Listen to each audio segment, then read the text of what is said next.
മന്തി restaurant Vishu പരസ്യ വിവാദത്തിൽ പ്രതികരണവുമായി നടൻ ഉണ്ണി മുകുന്ദൻ. എല്ലാ കാര്യങ്ങൾക്കും ഒരു പരിധിയുണ്ടെന്ന് പറഞ്ഞ ഉണ്ണി മുകുന്ദൻ വിശ്വാസികളായ ആളുകളുടെ വികാരങ്ങളെ മാനിക്കാൻ പഠിക്കണമെന്നും പറഞ്ഞു. ഇൻസ്റ്റാഗ്രാം സ്റ്റോറിയിലൂടെ ആയിരുന്നു നടന്റെ പ്രതികരണം. എല്ലാത്തിനും ഒരു പരിധിയുണ്ട്. വിശ്വാസികളായ ആളുകളുടെ വികാരങ്ങളെ മാനിക്കാൻ ദയവായി പഠിക്കൂ.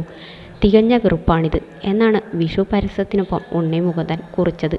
ഒരു മെസ്സേജിനും ഉണ്ണി മുകുന്ദൻ മറുപടി നൽകിയിട്ടുണ്ട്.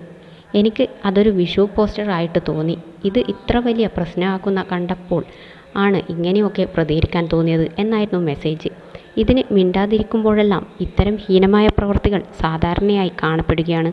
ഞാൻ നിങ്ങളുടെ സ്ഥിരം സിനിമാക്കാരനല്ല. എൻ്റെ വിശ്വാസങ്ങളെക്കുറിച്ചുള്ള തമാശകൾ ശരിയായ കാര്യവുമല്ല. എല്ലാ മതവികാരങ്ങളെയും ബഹുമാനിക്കുന്ന ആളാണ് ഞാൻ.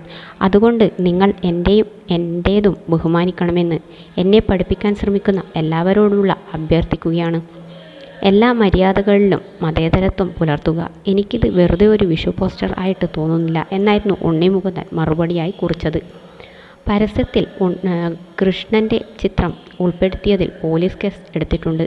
ചേർത്തലയിലെ മെഹർ മന്തി റെസ്റ്റോറന്റ് ഉടമ അർഷാദിനെതിരെയാണ് കേസ്. കലാപം ഉണ്ടാക്കുക എന്ന ഉദ്ദേശത്തോടെ മനഃപൂർവ്വമോ ദുരുദ്ദേശപരമായോ പ്രകോപനത്തിനാണ് കേസ് എടുത്തിരിക്കുന്നത്. അറസ്റ്റ് ചെയ്ത അർഷാദിനെ പിന്നീട് സ്റ്റേഷൻ ജാമ്യത്തിൽ വിട്ടു. 1 വർഷം വരെ ശിക്ഷ കിട്ടാവുന്ന വകുപ്പാണ് ഇയാൾക്കെതിരെ ചുമത്തിയത്.